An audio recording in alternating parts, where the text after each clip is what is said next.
పోసాని కృష్ణమురళి అరెస్ట్లో నేను ఇంతకుముందే చెప్పాను. ఆ అరెస్ట్ని నేను వ్యతిరేకించను, సమర్థించను. దానికి రీజన్ ఏంటంటే అతను మాట్లాడినటువంటి భాష మామూలు భాష కాదు. సరే, కులాల మధ్య చిచ్చు పెట్టారు, ఈ పాయింట్ నేను అన్నాను. ఎందుకంటే కులాల మధ్య చిచ్చు అన్ని పార్టీల వాళ్ళు పెట్టుకొచ్చారు. కానీ వ్యక్తిగత దూషణ, వ్యక్తిత్వ హననం, మహిళలని చూడకుండా వాళ్ళ గురించి మాట్లాడేటువంటి మాట, నా కొడకలు లేకపోతే లమ్ కొడకలు లాంటి భాష ఏదైతే ఉందో అది ఖచ్చితంగా సంస్కారహీనమైంది. సరే, అయితే ఆ తర్వాత అతను ఎలక్షన్లో ఓడిపోయాడు కాబట్టి ఈ మొక్క చెప్పాడు. ఏది, నేను ఇక మాట్లాడినా, గెలుచుంటే ఈ 5 ఏళ్ళు కంటిన్యూ అయ్యి ఉండేదేమో. కాబట్టి అతని మాట తీరు, అతని వ్యవహారం వైసీపీకి ఉపయోగపడిందిగా ఏమీ లేదు. పైగా వైసీపీని రాక్షస పాలన అన్నటువంటి మాట చెప్పడానికి ఉపయోగపడింది.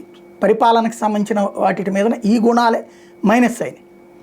ఇకపోతే కృష్ణమురళిని ఇప్పుడు అరెస్ట్ చేశారు. అరెస్ట్ చేసిన తీరు, అతనేదో నేను ఆపరేషన్ చేయించుకున్నాను రానంటే లేదు రావాలని చెప్పడం, అక్కడ కూడా వాళ్ళు ఎక్కడా కూడా అమర్యాదపరంగా ప్రవర్తించారని కూడా చెప్పను నేను. ఎందుకంటే రూల్ ప్రకారం వెళ్ళారు, రూల్ ప్రకారం అరెస్ట్ చేసి తీసుకొచ్చారు. అయితే ఇందులో ట్విస్ట్ అల్లా నిన్ననే హైకోర్టు ఒకటి ప్రశ్నించింది.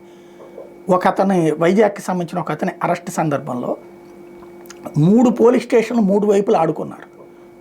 చివరికి ఈ 2 పోలీస్ స్టేషన్లు మేం కాదని చెప్పి ఇంకో పోలీస్ స్టేషన్ అన్నారు. ఆ తర్వాతన అక్కడ పోలీసులు వదిలిపెట్టేశారు 41 నోటీస్. ఇదేంటి అసలు అంటూ డీజీపీ నివేదిక అడిగితే ఇవ్వలేదని ఆగ్రహం వ్యక్తం చేసి నిన్ననే మనం మాట్లాడుకున్నాం. ఇప్పుడు ఇది అంతే. ఇవాళ అరెస్ట్ చేస్తే ఇవాళ నోటీసే ఇవ్వాలి.